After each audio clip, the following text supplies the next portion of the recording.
final time before the season starts. What's changed since we last spoke? Well, I think last time when we met, I mentioned that we had 95 projects to do, and we're going to finish 91 of those ready for the start of the season. There's 4 that are outstanding that we'll finish over the next couple of weeks. But from a player's perspective at the training centres, we've put in a whole new indoor artificial pitch, upgraded some of the car parking areas, and then at the first team training facility, obviously a number of upgrades, fitness equipment, nutrition stations, we've upgraded all the branding, and then also put new chairs into the team briefing room, and so just cosmetic stuff, but lots of nice touches to help reset and the start for the season. The sheer size of this statue is fantastic. What stats can you tell us about it? Well, the whole statue, it's designed to be impressive as you walk into the stadium, which I think it absolutely achieves. But the whole statue is 4.2 meters tall, and actual Trevor is 2.2 meters tall, so pretty much life size, fractionally bigger. But to the human eye, it's it's a life size replica of Trevor Francis.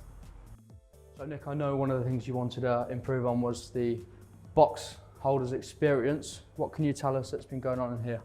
Well, we've redecorated all of our cop stand boxes and main stand boxes. We'll go across and look at the main stand in a second, but in our cop boxes, we have redecorated with painting. We've added new lighting and ceilings, put carpet to make it feel a little bit more premium.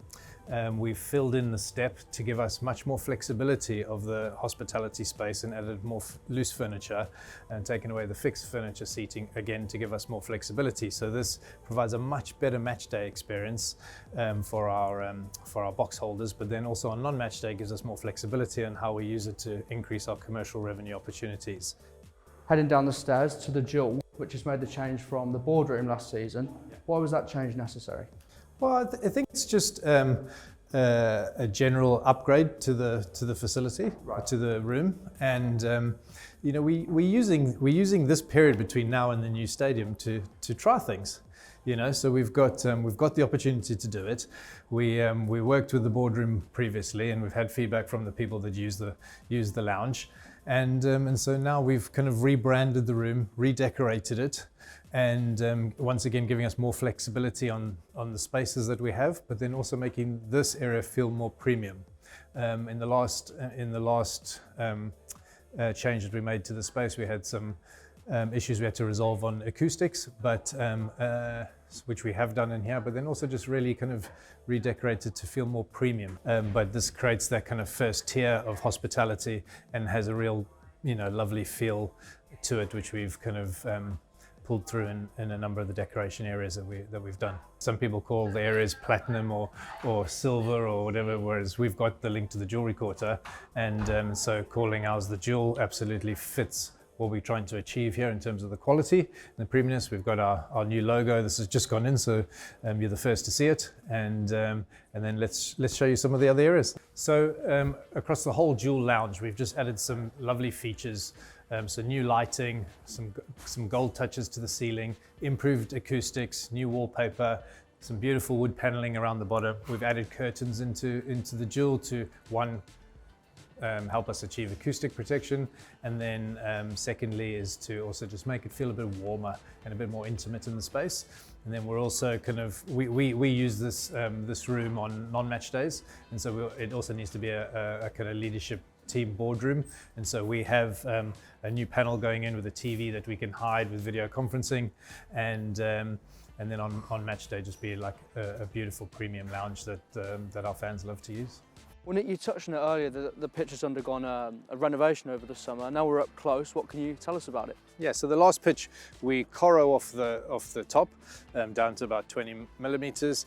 We resand the pitch, and then we add on a lot of grass seed, and then the team grow it in. And then the challenge for our grounds team, who are an excellent grounds team, is to match the stadium pitch to the training centre's pitch, because the consistency of the two playing surfaces is very, very important for the players.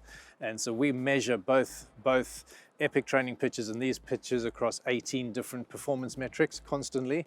And because they're both renovated at different times, you've got to try and bring them together with the same performance quality standards for when the team comes back for pre-season and then for when the stadium's ready to start the first game. And that doesn't sound like an easy task at all, but we've implemented Chris into our groundskeeping team. What does he bring? Yeah, we're so excited to have Chris. Chris has come across from Leicester. He previously won Premier League Pitch of the Year.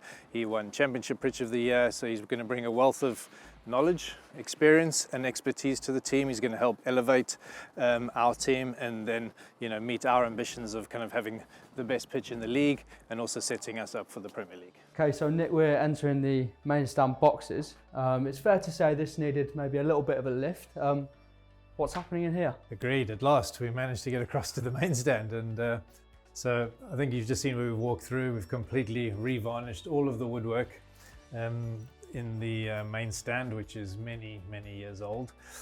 We've laid new carpet throughout all the circulation areas, repainted all the walls, put in new ceilings and lights, and then within each of these boxes that we're about to go into, which by the way I think is one of the best views in football.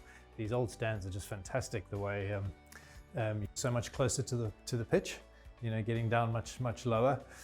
We've added new carpet in, we've resurfaced all of the work surfaces, revarnished, added new lights, painted the ceilings and the walls, and put some new furniture in. So I think the decoration has really made it feel loved again. Okay, so Nick, we've spoke about plenty of stadium works. Now, what about behind the scenes and the tunnel and all these bits? So there's two key areas that we focused on in the playing areas, adding a completely new female match officials room. So that allows us to have a full change room for all four female match officials if they are here for the women's game. And then if there's a mix of male and female for a men's game or a women's game, then we're able to split the two and they each have their own changing room spaces. And then we have upgraded the medical facilities for the players and both the men's and women's teams. So the doctor has their own facility where they're able to do pre-checks prior to the game, and then also do any kind of stabilization or trauma post-game if required of any of the players. And that connects into the treatment area.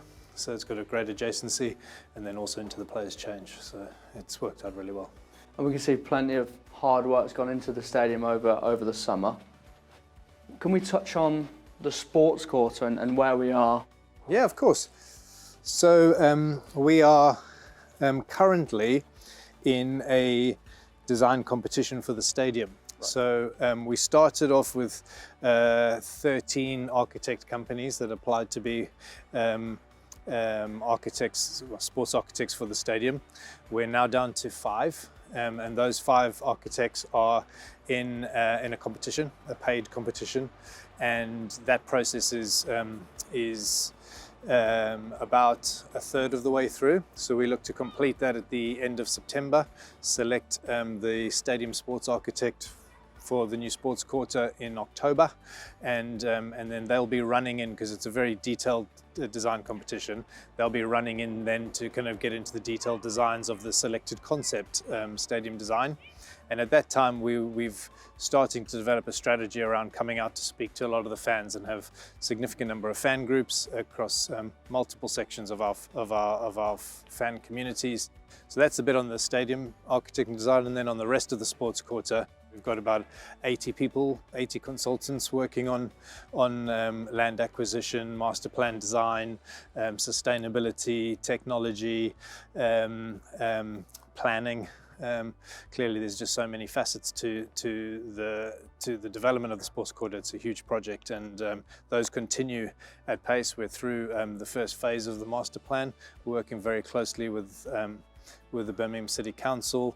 We're working very closely with the transport various authorities in terms of how we plan for the funding that's been given from national government. So a number of work streams that have been going in parallel, whilst kind of progressing much faster on the stadium design and architect competition. I know I've thoroughly enjoyed our catch up today, and I know our supporters are really excited to be back here on Friday. We're excited. The players have had investment into their areas.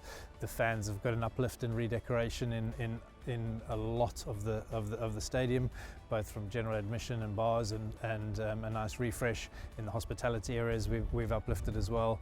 The fan parks are looking good, and you know, everybody will come and see the new statue. Lots of great merchandise in the shop. So you know, everybody's super excited in the stadium. All the staff and seeing the players out of the training ground. Everybody's just ready to go and to feel the St Andrews United Park and Blues atmosphere again. Nick, thank you very much.